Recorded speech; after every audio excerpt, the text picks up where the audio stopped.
Bonjour à tous, bienvenue sur Math et Ça, ma chaîne de maths pour dédramatiser. Au programme aujourd'hui une leçon très importante pour les élèves de terminale spécialité, mais qui pourrait également intéresser tous les élèves de maths complémentaires, résoudre une inéquation logarithmique. Nous sommes bien évidemment dans le chapitre de terminale spécialité qui traite du logarithme népérien. Je vous insère comme d'habitude le lien vers la playlist du chapitre afin que vous puissiez vérifier vos acquis et vos connaissances. Connaissez-vous par exemple les variations de la fonction logarithme népérien? Savez-vous déterminer un domaine d'existence? On a donc ici pour commencer une propriété fondamentale. Lorsque vous avez deux logarithmes qui sont rangés comme ceci, eh bien les antécédents sont rangés dans le même ordre. En d'autres termes, ln de a inférieur ou égal à ln de b est équivalent à a inférieur ou égal à b, car la fonction qui a x associe ln de x est croissante sur 0 plus l'infini. Je vous insère sur la partie droite de l'image la représentation graphique de la fonction logarithme népérien, et vous voyez donc que l'ordre est conservé par composition par le logarithme népérien. On va donc utiliser cette propriété pour résoudre des inéquations logarithmiques.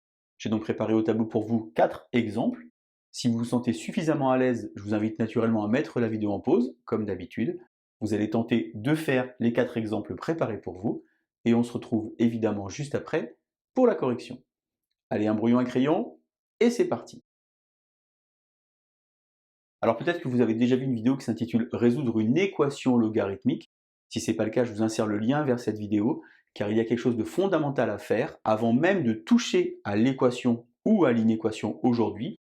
Eh bien, il faut d'abord déterminer le domaine d'existence. Pour quelle valeur de x est-ce que cette inéquation est acceptable? Eh bien, on va donc regarder ici ce qui se passe. On sait que le logarithme est défini sur 0 plus l'infini ouvert. Ça veut dire qu'il faut que ce qui est à l'intérieur du ln soit toujours strictement positif. Ici, i existe si x-4 est supérieur à 0 strictement, c'est-à-dire x supérieur à 4. Le domaine d'existence de l'inéquation, c'est donc 4 crochets ouverts plus l'infini. Une fois qu'on a fait ça, on va pouvoir travailler sur l'inéquation. On va donc avoir ln de x-4 inférieur ou égal à ln de e. Je vous rappelle que ln de e, ça vaut 1.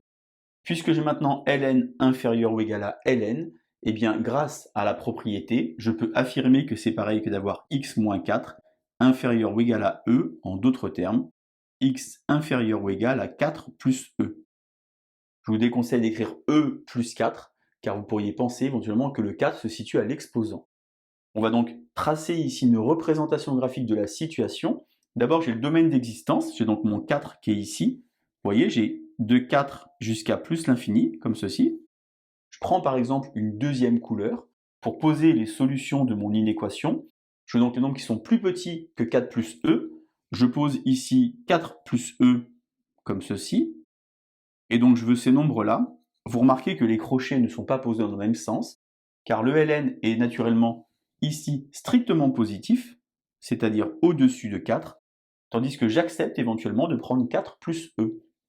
Je vais donc coller mes solutions sur mon domaine d'existence, et les solutions de cette inéquation, c'est l'intervalle 4, 4 plus e, ouvert en 4 et fermé en 4 plus e. Exemple 2 maintenant, j'ai ln et ln. De la même manière, domaine d'existence, eh bien je veux que 2x moins 10 soit supérieur à 0, et je veux que 8 moins x soit supérieur à 0. Ici, j'ai donc x plus grand que 5, et ici, attention, regardez bien ce qui se passe, j'ai x plus petit que 8. Je veux donc des nombres qui sont plus grands que 5 et plus petits que 8. En d'autres termes, je veux les nombres qui sont compris entre 5 et 8. Maintenant que j'ai ça, puisque j'ai ln plus grand que ln, naturellement, c'est la copier-coller de la propriété qui est ici, eh bien c'est équivalent à 2x moins 10 supérieur à 8 moins x, car la fonction qui a x associée ln de x est croissante sur 0 plus l'infini. En d'autres termes, elle conserve l'ordre. Je vais donc avoir ici 3x supérieur à 18, et donc je vais avoir x supérieur à 6. Comme tout à l'heure, je vais donc compléter ici avec mon domaine. Ici j'ai 5, ici j'ai 8. Le domaine d'existence de l'inéquation, c'est donc l'intervalle 5, 8 ouvert. Moi je veux les nombres qui sont plus grands que 6, vous avez vu, strictement plus grands que 6. Je pose donc par exemple 6 à cet endroit-là. Je tourne le dos au 6, et je colle sur mon domaine. J'ai donc ici tous les nombres qui sont compris entre 6 et 8. Attention au crochet, ouvert en 6 et également ouvert en 8. Je bascule maintenant sur l'exemple 3. Cette fois-ci, j'ai ln plus ln inférieur ou égal à ln. Toujours en priorité le domaine d'existence. Je dois donc avoir x plus 5 positif et x positif, ce qui fait donc x plus grand que moins 5 et x plus grand que 0. Finalement, ces deux conditions réunies à l'aide de l'accolade signifient que le domaine c'est 0 comme ceci, plus l'infini ouvert. Le 24 n'a évidemment pas d'influence sur le domaine. Alors ce qu'il ne faut surtout pas faire, c'est enlever les ln, c'est-à-dire écrire x plus 5 plus x inférieur ou égal à 24, ce qui finalement va vous donner 2x inférieur ou égal à 19. Ça c'est faux. Ce qu'il faut faire, c'est regrouper dans le même ln. J'utilise alors la propriété algébrique pour avoir ici x facteur de x plus 5. Attention, ce n'est pas une égalité, c'est une inégalité, ne vous trompez pas. ln de 24, et donc je vais avoir ici x facteur de x plus 5 inférieur ou égal à 24, c'est-à-dire x carré plus 5x moins 24 inférieur ou égal à 0. J'ai donc ici une expression du second degré. Ce qu'il faut faire alors, c'est soit delta, soit 2 têtes. Moi, je pense qu'ici, on peut trouver les racines 2 têtes. Je vous insère le lien vers la vidéo de la classe de première spécialité si vous voulez réviser. Car le produit qui fait moins 24, c'est par exemple moins 8 fois 3. Et moins 8 plus 3, ça fait évidemment moins 5. Et donc, les deux réponses sont moins 8 et 3. Si vous ne vous sentez pas capable de trouver 2 têtes les racines, ce qui peut naturellement arriver, eh bien vous faites un petit discriminant, moins b plus racine de delta sur 2a, moins b moins racine de delta sur 2a, et vous obtiendrez alors moins 8 et 3. J'ai donc besoin de faire un petit tableau de signes. X carré plus 5x moins 24. Ici, j'ai moins 8, ici, j'ai 3. Comme ceci. Une expression du second degré et du signe de a à l'extérieur des racines. J'ai donc ici plus, moins et plus. Je pose mon domaine. J'ai donc 0 jusqu'à plus l'infini, c'est-à-dire tout là-bas.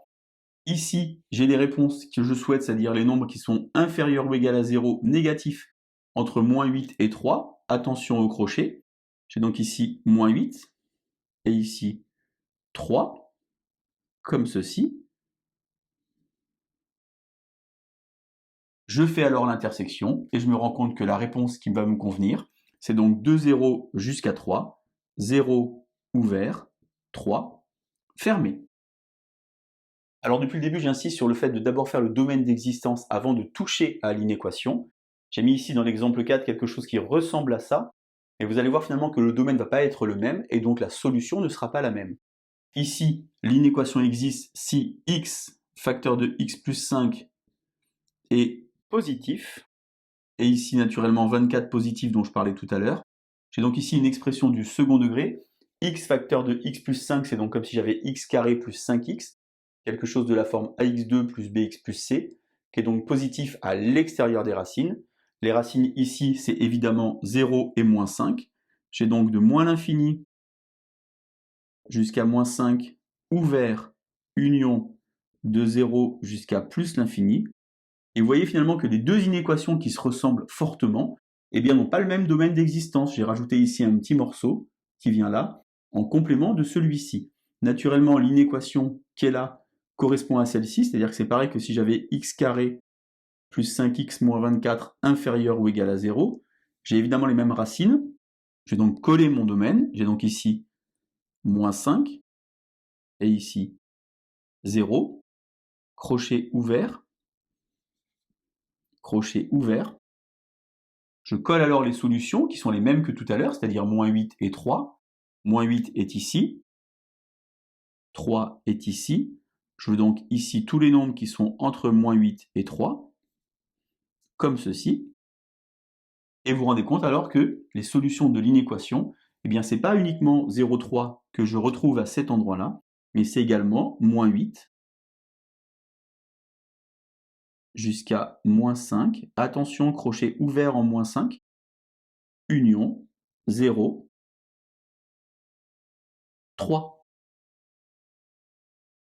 Vidéo extrêmement technique, comment faire pour résoudre une inéquation logarithmique Tout d'abord, toujours en priorité le domaine d'existence. Et moi, je vous conseille, pour bien comprendre comment ça fonctionne, de représenter à chaque fois la situation. Vous voyez que ça risque de vous sauver.